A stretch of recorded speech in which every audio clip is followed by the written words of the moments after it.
Ya, Assalamualaikum warahmatullahi wabarakatuh. Saya Anissa Nuraini, NIM I1A 019073, perwakilan dari kelompok 4 akan mempresentasikan hasil diskusi kelompok 4 mengenai antihistamin dan dekongestan. Kelompok 4 itu ya, pertama ada antihistamin.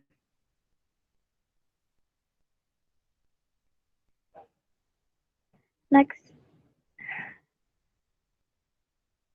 Ya, pengertian antihistamin. Jadi antihistamin itu merupakan obat yang sering dipakai di bidang dermatologi, terutama untuk kelainan kronik dan rekuren. Jadi kelainan rekuren ini maksudnya adalah kelainan yang berulang atau bersifat kambuhan. Nah, antihistamin ini merupakan zat yang dapat mengurangi atau menghalangi efek histamin terhadap tubuh dengan jalan memblokir reseptor histamin. Antihistamin dan histamin berlomba untuk menempati reseptor yang sama. Next. Ya, untuk indikasi antihistamin sendiri, antihistamin ini merupakan obat yang digunakan untuk menangani alergi atau gejala pilek dan flu atau penyakit pernafasan lainnya seperti sinusitis dan bronkitis. Antihistamin akan membantu untuk mengurangi atau memblokir histamin, sehingga akan menghentikan gejala alergi yang terjadi pada tubuh. Obat ini bekerja meredakan berbagai jenis alergi termasuk alergi musiman, alergi di dalam ruangan, serta alergi makanan. Tetapi bukan berarti bisa menghilangkan semua gejalanya. Sebelum mengonsumsi obat antihistamin ini, sebaiknya memberitahu dengan jelas kondisi medis kepada dokter seperti penyakit diabetes, penyakit jantung, tekanan darah tinggi, dan lain-lain.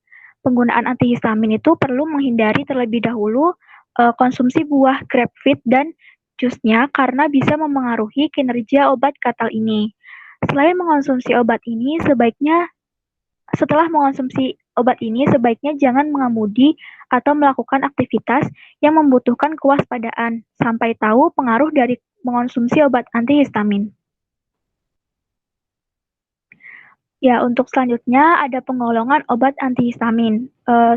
Sebenarnya itu penggolongan obat antihistamin pada umumnya itu menggunakan penggolongan generasi. Ada generasi 1 dan generasi 2. Namun pada tabel ini adalah penggolongan dari turunannya. Yang pertama ada etanolamin. Etanolamin ini terdiri dari difenhidramin, dimenhidrina, klorfenoksamin, karbinoksamin. Yang kedua ada etilen diamin yang terdiri dari antazolin, tripelenamin, clemizole. Next. Yang ketiga ada propilamin yang terdiri dari feniramin dan klorfeniramin. Yang ketiga ada tripolidin. Yang keempat ada piperazin yang terdiri dari homoklorsiklizin, oksatomida, hidroksizin, cetirizin, dan yang kelima ada fenotiazin yang terdiri dari prometazin, oxomemazin, fonazin, isotipendil, mequitazin. Yang keenam ada trisiklis yang terdiri dari ciproheptadin, azatadin, ketotifen, loratadin, dan azelastin. Yang ketujuh ada zat 2 non-sedatif yang terdiri dari terfenadin, astemizol, levokalbastin, dan yang kedelapan ada yang lain yang terdiri dari methhidrolin, dimetinden, nakromoglikat, dan nedokromil. Kemudian mekanisme aksi antihistamin. Jadi antihistamin ini bekerja dengan cara memblokir zat histamin yang diproduksi oleh tubuh. Zat histamin pada dasarnya berfungsi melawan virus atau bakteri yang masuk ke dalam tubuh. Ketika histamin melakukan perlawanan, tubuh akan mengalami peradangan. Namun, pada orang yang mengalami alergi, kinerja histamin menjadi kacau karena zat kimia ini tidak lagi bisa membedakan objek yang berbahaya dan objek yang tidak berbahaya bagi tubuh, misalnya debu, bulu binatang, atau makanan. Alhasil, tubuh tetap mengalami peradangan atau reaksi alergi ketika objek tidak berbahaya itu masuk ke dalam tubuh. Kemudian, ini merupakan contoh obat antihistamin.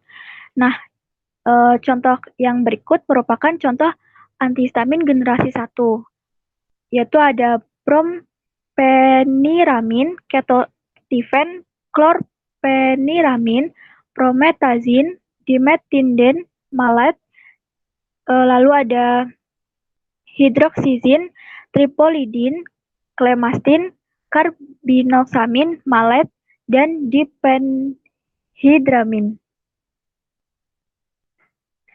Efek samping antihistamin generasi 1 pada umumnya seperti sakit perut, penglihatan kabur atau ganda, sembelit, mulut kering, mengantuk dan sedasi, sakit kepala, tekanan darah rendah, penebalan lendir di saluran udara, detak jantung yang cepat, dan sulit buang air kecil. Kemudian ada contoh obat antihistamin dari generasi 2. Ada olopatidin nasal spray, ada loratidin, ada cetirizine, ada desloratidin, ada azelastine nasal spray, ada fexofenadin, ada levocetirizine, ada terfenadin, dan ada ciproheptadin. Untuk efek samping antihistamin generasi 2 pada umumnya seperti sakit perut, batuk, kantuk, kelelahan, sakit kepala, dan mual. Selanjutnya kita masuk pada obat dekongestan. Pengertian dari dekongestan sendiri merupakan obat yang bisa digunakan untuk meredakan kongesti nasal atau hidung tersumbat yang umumnya disebabkan oleh flu, pilek, sinusitis, dan alergi. Dekongestan merupakan golongan obat pelega pernafasan dengan kategori yaitu obat resep. Untuk dari obat dekongestan adalah obat sirup, kapsul, tablet, sirup, dan bubuk. Indikasi dari obat dekongestan, dekongestan ini bekerja dengan cara meredakan pembengkakan pembuluh darah di dalam hidung yang disebabkan oleh kondisi seperti flu, pilek, sinusitis, dan alergi, sehingga saluran nafas menjadi terbuka dan nafas menjadi lega. Next. Mekanisme aksi dari dekongestan. Dekongestan itu merupakan agonis adrenergik atau simpatomimetik. Mekanisme aksinya stimulasi dari reseptor alfa adrenergik menarik pembuluh darah sehingga menurunkan pembekakan pembuluh sinus dan edema mukosa. Aksi langsung dekongestan seperti phenylephrine, oxymetazoline, dan tetrahydrozolin mengikat reseptor adrenergik.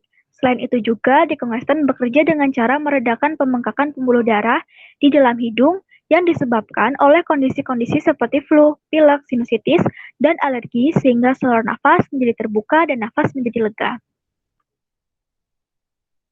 Contoh obat dari dekongestan ada oxymetazoline, pseudoephedrine, ephedrine, ipratropium, bromid, dan phenylephrine.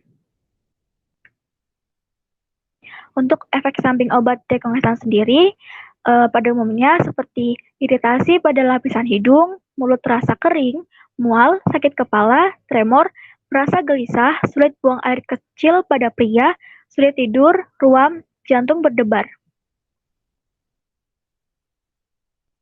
Ya, demikian dari hasil kelompok 4. Selanjutnya akan dilanjutkan oleh kelompok selanjutnya. Terima kasih. Wassalamualaikum warahmatullahi wabarakatuh.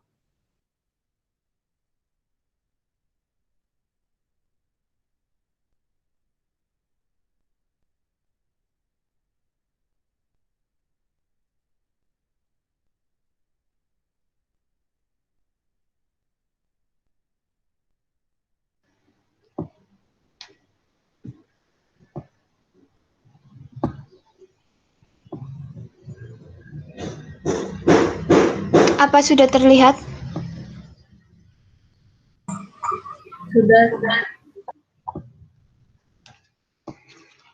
Assalamualaikum warahmatullahi wabarakatuh.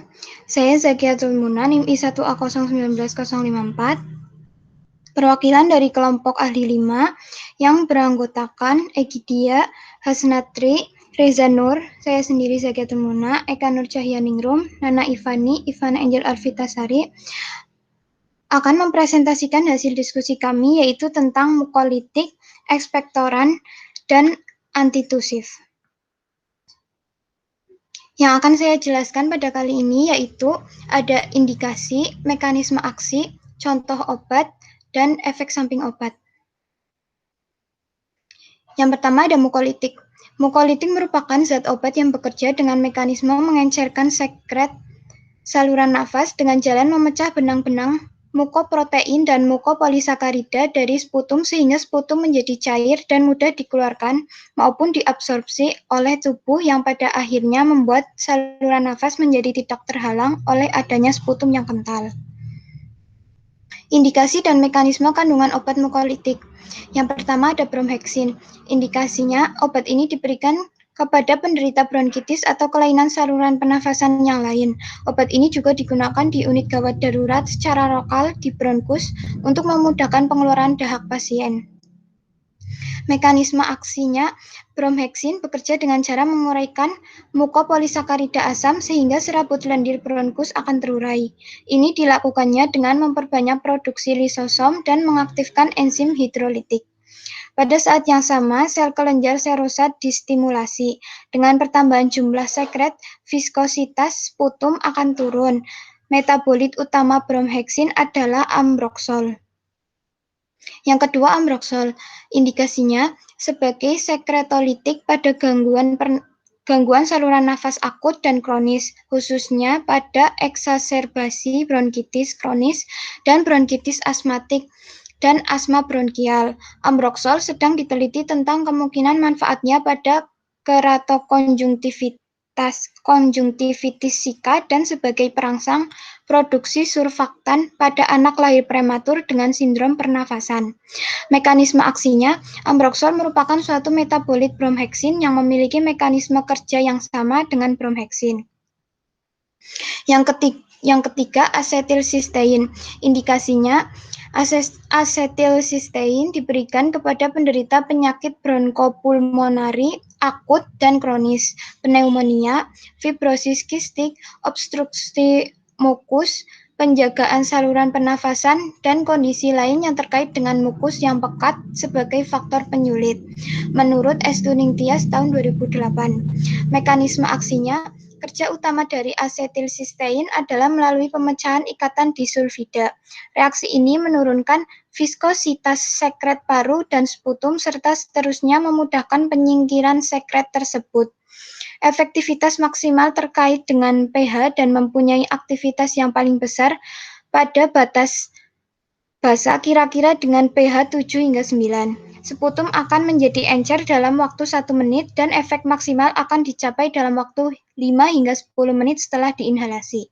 Semasa trakeotomi, obat ini juga diberikan secara langsung pada trakea. Yang keempat, erdostein. Indikasinya mengencerkan sekret atau lendir pada saluran pernafasan sehingga dapat memudahkan ekspektorasi serta pembasah pada afeksi saluran nafas akut dan kronis. Mekanisme aksinya, erdostein berubah menjadi metabolit aktif yang mempunyai gugus SH. Metabolit ini mencegah gugus SH dan menyebabkan pengurangan elastisitas dan viskositas mukus sehingga dapat mempermudah ekspektorasi. Erdostein dapat diabsorpsi cepat setelah pemberian oral. Setelah dosis tunggal Tmax adalah 1,2 jam. Farmakokinetik erdostein tidak berubah dengan pemberian berulang dan juga usia tidak mengubah farmakokinetik erdostein dan metabolitnya. Yang kelima, karbocysteine. Indikasinya, obat ini diberikan untuk mengobati penyakit pernafasan jangka panjang seperti penyakit paru-paru obstruktif kronik atau PPOK. Mekanisme aksinya, karbocysteine adalah obat yang bekerja dengan mengencerkan lendir atau dahak sehingga lebih mudah dikeluarkan. Obat ini juga mungkin memiliki efek membuat bakteri sulit untuk menyebabkan infeksi pada dada. Yang keenam, Dornase alpha. Indikasinya obat ini diberikan kepada orang dengan cystic fibrosis. Obat batuk berdahak ini biasanya harus dengan resep dokter. Obat ini digunakan dengan dihirup melalui nebulizer. Mekanisme aksi dari Dornase alpha meningkatkan fungsi paru-paru pada pasien cystic fibrosis berusia di atas 5 tahun dengan indeks setidaknya efisi 40% dari norma dalam terapi kompleks. Hal ini dapat digunakan untuk mengobati pasien dengan penyakit paru-paru kronis tertentu, termasuk bronkiektasis, COPD, pengembangan paru-paru bawaan pada anak, pneumonia kronis, negara imunodefisiensi, melanjutkan dengan paru. Contoh obat mukolitik yang pertama ada bromheksin, yaitu mukolitik untuk meredakan batuk berdahak. Efek sampingnya hipersensitivitas, shock dan reaksi analfilatik, bronkospasme, mual, muntah, diare, dan nyeri perut bagian atas, ruam, angiodema, urtikaria, serta pruritus. Yang kedua, ambroxol, sekretolitik pada gangguan saluran nafas akut dan kronis. Efek sampingnya reaksi intoleran setelah pemberian ambroxol pernah dilaporkan tetapi jarang. Efek samping yang ringan pada saluran cerna pernah dilaporkan pada beberapa pasien. Reaksi alergi tetapi jarang. Reaksi alergi yang ditemukan yakni reaksi pada kulit, pembengkakan wajah, dispnea, demam, dan lain-lain. Yang ketiga, asetilsistein, yaitu terapi hipersekresi mukus kental dan tebal pada saluran nafas. Efek sampingnya pada penggunaan sistemik menimbulkan reaksi hipersensitif seperti urtikaria dan bronkospasme. Ini jarang terjadi pada penggunaan aerosol, iritasi nasofaringeal dan saluran cerna seperti pilek atau rhinorrhea, stomatitis, mual, dan muntah. Yang keempat, erdostein, yaitu pembasah pada afeksi saluran nafas akut dan kronis. Efek sampingnya tidak ditemukan efek terhadap saluran pencernaan dan efek sistemik.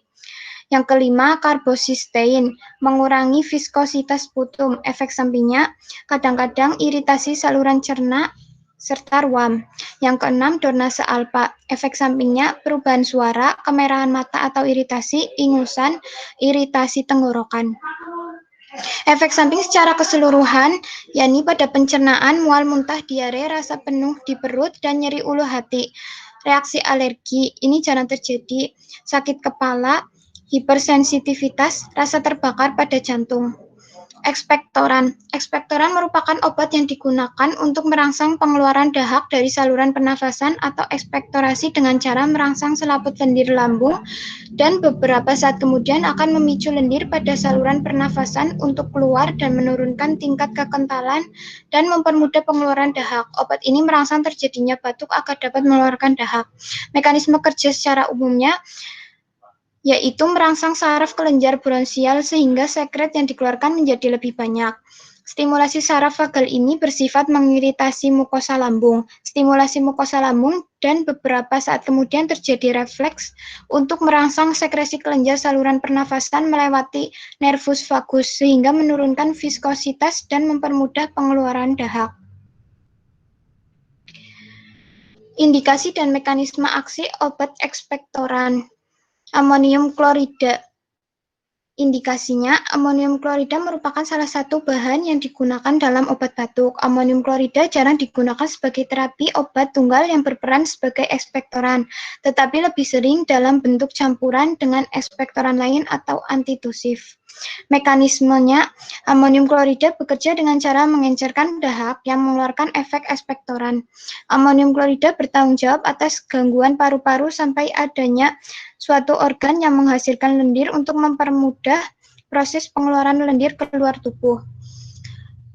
Gliserid guaiacolat. Indikasinya, gliserid guaiacolat merupakan ekspektoran obat batuk produktif. Gliserid guaiacolat meningkatkan volume dan mengurangi kekentalan sputum yang kuat. Mekanismenya, gliserid guaiacolat bekerja dengan cara meningkatkan volume dan menurunkan viskositas dahak di trakea dan bronkiolus, kemudian merangsang pengeluaran dahak menuju faring. Contoh obat ekspektoran, yang pertama amonium klorida. Merek dagangnya ada OBH Mulek, Chow-en, Ramadril, dan lain-lain. Efek sampingnya asidosis metabolik, EEG abnormal, rasa ngantuk yang berkelanjutan, gejala keracunan amonia, tetani yang biasanya ditandai oleh kram otot, kejang atau tremor, hipokalemia, hiperkloremia, hiperventilasi, ruam, kejang, demam, nyeri perut, sakit kepala, kebingungan mental, serta bradikardia dan fase kegembiraan bergantian dengan koma. Glycerin guaiacolat, efek sampingnya rasa pusing dan mengantuk, penurunan kadar asam urat dalam darah, nyeri perut, mual, muntah, dan sakit perut, serta ruam kulit. Potasium sitrat, efek sampingnya peningkatan buang air kecil, kebingungan, kegelisahan, denyut jantung yang tidak rata, haus yang ekstrim, ketidaknyamanan kaki, kelemahan otot atau perasaan lemas, dan rasa kantuk. Yang terakhir, terpin hidrat. Efek sampingnya mengantuk, pusing, kehilangan nafsu makan, mual atau muntah, gangguan pencernaan dapat terjadi. Yang ketiga, antitusif. Antitusif merupakan obat yang digunakan untuk mengurangi gejala batuk yang disebabkan oleh berbagai hal, termasuk infeksi virus pada saluran napas atas. Sebelum antitusif diresepkan, batuk harus dikenali terlebih dahulu penyebabnya. Saat penyebabnya tidak diketahui, antitusif juga dapat berguna untuk batuk yang mengganggu tidur. Penggolongan antitusif. Ada antitusif sentral dan antitusif perifer. Antitusif sentral menekan rangsangan batuk di pusat batuk yang terletak di sumsum sambungan medula dan juga bekerja terhadap pusat saraf lebih tinggi di otak dengan efek tranquilizer. Antitusif sentral ini dapat menimbulkan depresi sistem saraf pusat tambahan bila digunakan bersama depresan sistem saraf pusat lainnya. Antitusif sentral ada dua, yakni antitusif opioid dan antitusif non-opioid. Antitusif opioid adalah antitusif yang mempunyai potensi untuk mendatangkan adiksi dan mempunyai potensi untuk disalahgunakan. Contoh obat candu, kodein, morfin, hidrokodon, normetadon. Antitusif non-opioid adalah antitusif yang tidak menimbulkan adiksi dan tidak mempunyai potensi untuk disalahgunakan. Yang kedua, antitusif perifer merupakan obat-obatan antitusif yang bekerja secara perifer, bekerja di luar SSP dan menekan batuk dengan cara menurunkan satu atau lebih responsivitas dari saraf sensorik yang berperan pada refleks, yaitu pada reseptor iritan perifer dengan cara anestesi langsung atau secara tidak langsung mempengaruhi lendir saluran napas. Contoh obat-obatan antitusif yang bekerja pada sistem saraf perifer adalah benzonatate, levodopa, megoistein. Mekanisme aksi obat antitusif. Indikasinya menekan batuk dengan mengurangi iritasi lokal pada reseptor iritan perifer. Yang pertama ada dextrometorphan HPR. Aksi sentral pada pusat batuk di medula dengan meningkatkan ambang rangsang refleks batuk. Dextrometorphan diabsorpsi melalui saluran cerna, dimetabolisme dalam hati, dan diekskresi melalui ginjal dalam bentuk tidak berubah ataupun bentuk demyelated morfinon. Kodein, aksi sentral pada pusat batuk di medula. Difenhiramin. Difenhiramin menghambat pelepasan histamin dan asetilkolin, menghilangkan ingus saat flu. Difenhidramin menghalangi reseptor H1 pada perifer neciceptors sehingga mengurangi sensitisasi dan dapat mengurangi gatal yang berhubungan dengan reaksi alergi. Selanjutnya, noscapin. Mekanisme kerjanya adalah pembebas histamin yang kuat dengan efek bronkokonstriksi dan hipotensi pada dosis besar. Promethazine menekan SSP sehingga meredakan rangsangan batuk akibat sifat sedatif dan kolinergiknya yang kuat. Contoh obat antitusif. Yang pertama, dextromethorphan, efek sampingnya menekan efektivitas silia bronchus hanya terjadi pada dosis tinggi, toksisitas rendah sekali. Dosis berlebihan menimbulkan pusing, diplopia, sakit kepala, mual, dan muntah. Dalam dosis sangat besar ditemukan depresi pernafasan yang dapat menimbulkan kematian. Diphenhydramine, efek sampingnya mengantuk, keringan mulut, dan hidung, kadang-kadang menimbulkan perangsangan susunan saraf pusat. Obat ini mempunyai efek antikolinergik karena itu harus digunakan secara hati-hati pada penderita glaukoma, retensi urin, dan gangguan fungsi paru.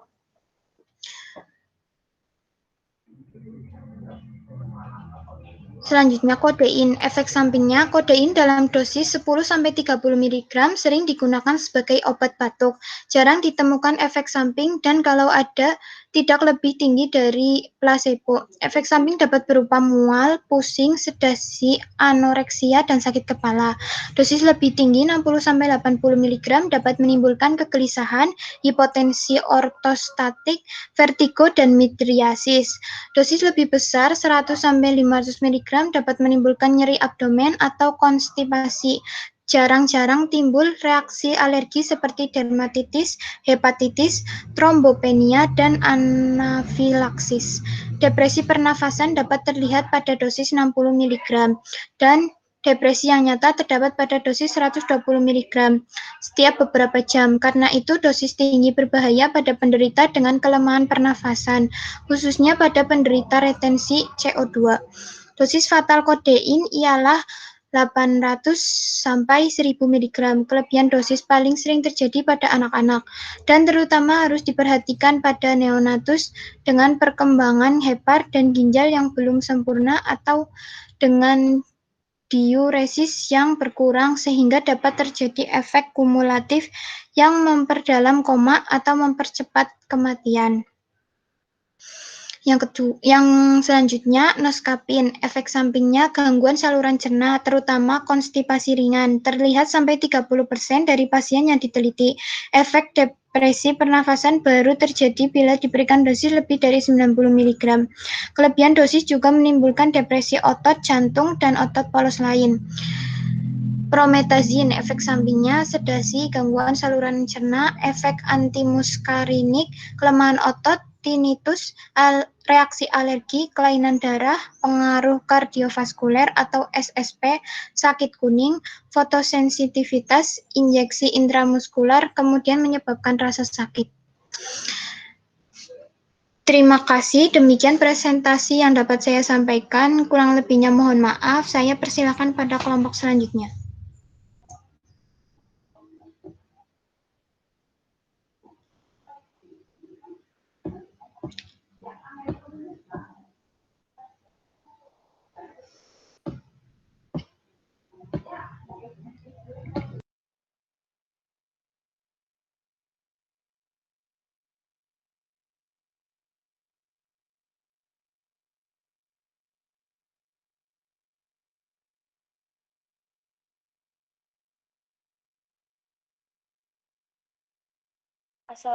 Assalamualaikum warahmatullahi wabarakatuh.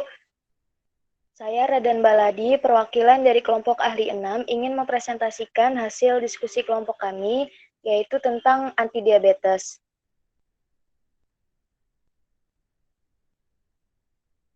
Kelompok 6 terdiri dari Aida Indana dengan NIM 013, Radi dengan NIM 027, Radan Baladi dengan NIM 046, Atikah Nurhafiza dengan NIM 055, Fadia Khairunisa dengan NIM 086, Nelly Alfiana Kurniasari dengan NIM 064, dan Rizkyani Dwita Mutiara dengan NIM 105. Pengertian diabetes adalah penyakit metabolik kronik yang ditandai dengan tingginya kadar gula dalam darah yang dari waktu ke waktu menyebabkan kerusakan serius pada jantung, pembuluh darah, mata, ginjal, dan saraf. Yang paling umum adalah diabetes tipe 2, biasanya pada orang dewasa yang terjadi ketika tubuh menjadi resisten terhadap insulin atau tidak menghasilkan cukup insulin.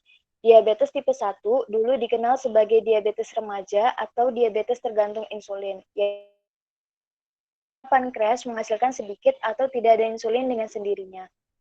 Bagi penderita diabetes, akses ke pengobatan yang terjangkau termasuk insulin sangat penting untuk kelangsungan hidup mereka.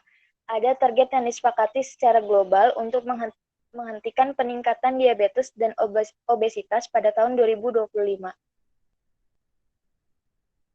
Yang pertama itu sulfonylurea, yaitu salah satu golongan obat antidiabetes yang digunakan dalam menangani hipoglikemia pada penyandang diabetes mellitus tipe 2 selama lebih dari 40 tahun. Sulfonylurea digunakan untuk pasien yang tidak kelebihan berat badan atau yang tidak dapat menggunakan metformin. Mekanisme aksinya itu bekerja dengan cara yang pertama menstimulasi pelepasan insulin yang tersimpan, yang kedua menurunkan ambang sekresi insulin, yang ketiga meningkatkan sekresi insulin sebagai akibat rangsangan glukosa. Sulfonylurea terikat dengan permukaan reseptor pada membran sel beta dan menghambat ATP sensitif potasium channel sehingga mencegah keluarnya kalium dan terjadilah depolarisasi membran sel.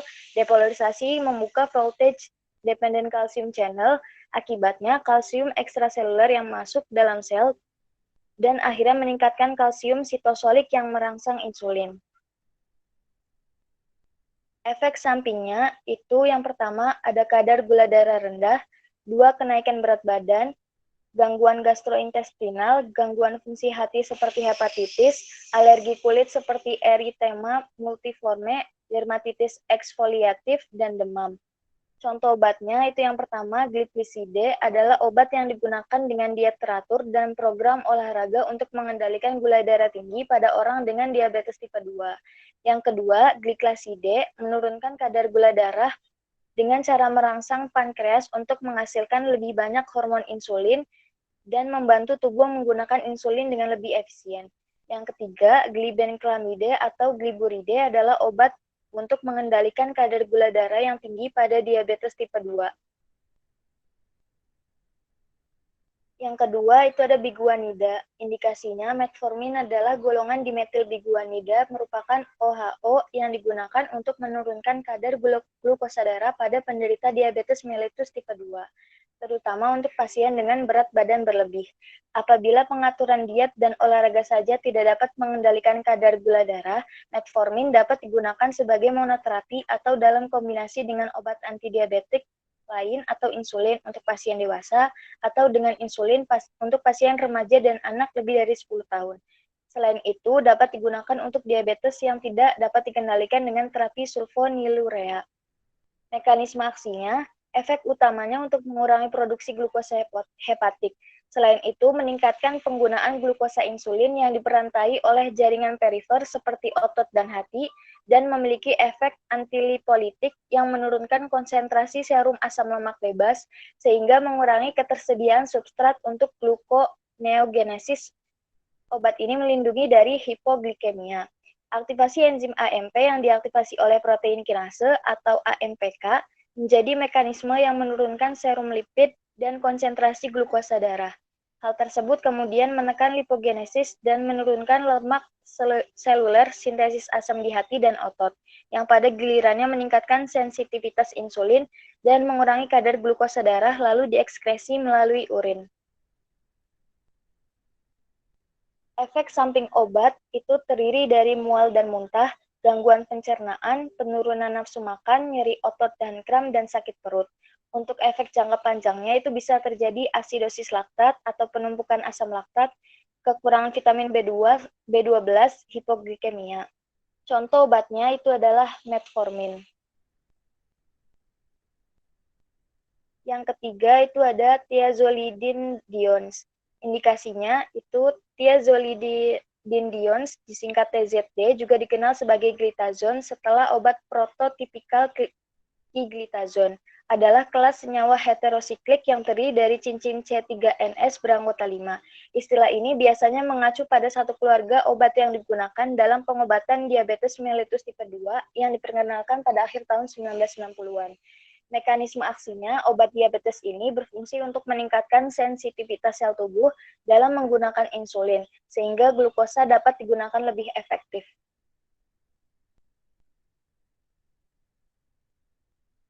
Next. Contoh obatnya itu ada pioglitazone. rosiglitazone, dan lobeglitazone. Efek samping utama dari thiazolidinediones adalah retensi air, menyebabkan edema, umumnya menjadi masalah pada kurang dari 5% individu, tetapi masalah besar untuk beberapa orang dan berpotensi dengan retensi air yang signifikan yang mengarah ke dekompensasi gagal jantung yang sebelumnya tidak dikenali. Selain itu juga meningkatkan kejadian hepatitis dan potensi gagal hati. Yang keempat itu ada inhibitor alfa-glukosida. Indikasinya itu merupakan senyawa yang dapat mencegah digesti karbohidrat kompleks menjadi glukosa, sehingga berpotensi digunakan sebagai obat diabetes. Cocok untuk penderita diabetes mellitus tipe 2. Alfa-glukosida adalah suatu enzim pada usus yang bekerja memecah karbohidrat kompleks menjadi monosakarida. Salah satunya adalah glukosa. Senyawa inhibitor alfa-glukosida dapat dihasilkan oleh mikroba. Contohnya itu akarbosa, suatu inhibitor alfa-glukosida yang dihasilkan dari Actinoplanes sp, suatu mikroba yang diisolasi dari daerah dikenya. Mekanisme aksinya itu adalah dengan menghambat penguraian sukrosa dan kompleks karbohidrat di usus kecil. Obat ini bekerja secara kompetitif menghambat enzim, yaitu ada maltase, isomaltase, sukrase, dan glukoamilase di usus kecil. Contoh obat dengan mekanisme penghambatan enzim alfa-glukosida adalah akarbosa dan miglitol. Contoh obatnya itu yang pertama ada akarbosa, dijual dengan merek Precos di Amerika Serikat dan Glucobay, Gluco, dan Prandase di Eropa dan Amerika Latin. Yang kedua itu ada miglitol dengan nama merek Glycet. Yang ketiga itu ada Voglibose. Obat oral ini harus diminum sehabis makan. Jika melewatkan makan, maka harus melewatkan pil ini. Namun jika menambahkan makan, maka juga perlu menambahkan pil ini. Efek sampingnya itu ada gas perut, diare, dan perut kembung. Di usus besar, bakteri akan mencerna karbohidrat kompleks sehingga menimbulkan efek samping saluran cerna seperti perut kembung dan diare. Yang kelima itu ada inhibitor sodium glukosa cotransporter 2 atau SGLT2, yaitu protein pada manusia yang memfasilitasi reabsorpsi glukosa dalam ginjal. Inhibitor SGLT2 mengeblok reabsorpsi glukosa dalam ginjal, meningkatkan ekskresi glukosa dan kadar glukosa darah. Obat di kelas inhibitor SGLT2 termasuk empagliflozin, canagliflozin, dapagliflozin, ipragliflozin. Pada saat ini, canagliflozin adalah satu-satunya obat di kelas ini disetujui oleh FDA untuk pengobatan diabetes tipe 2. Mekanisme kerjanya, konsep penghambatan reabsorpsi glukosa berkembang dari penemuan penyakit bawaan dan didapat dengan kontrol glukosa ginjal terganggu dan jumlah glukosa diekskresi ke urin, seperti penyakit mutasi SGLT2 dan malabsorpsi glukosa galaktosa akibat mutasi SGLT1. Mekanisme kerja inhibitor SGLT2 memberikan perubahan persepsi terhadap glukosuria. Seperti telah dijelaskan, apabila kapasitas transporter SGLT2 dilewati, glukosa mulai diekskresikan ke urin. Sejak dulu, glukosuria merupakan indikator kontrol glukosa yang jelek.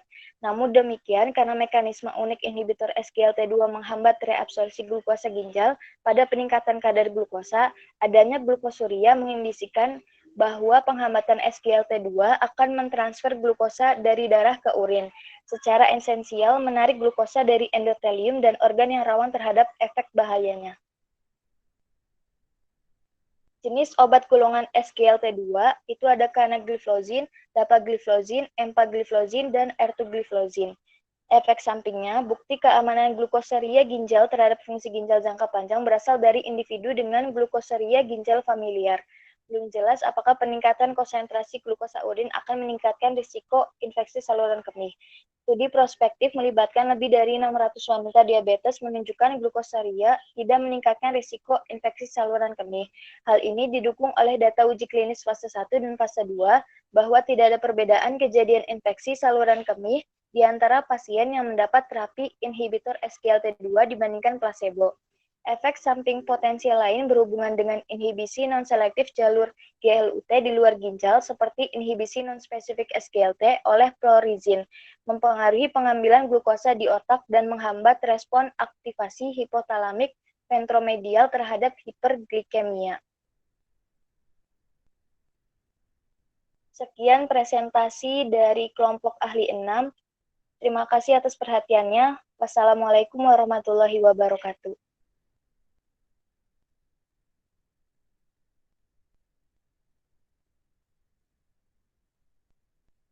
Waalaikumsalam warahmatullahi wabarakatuh.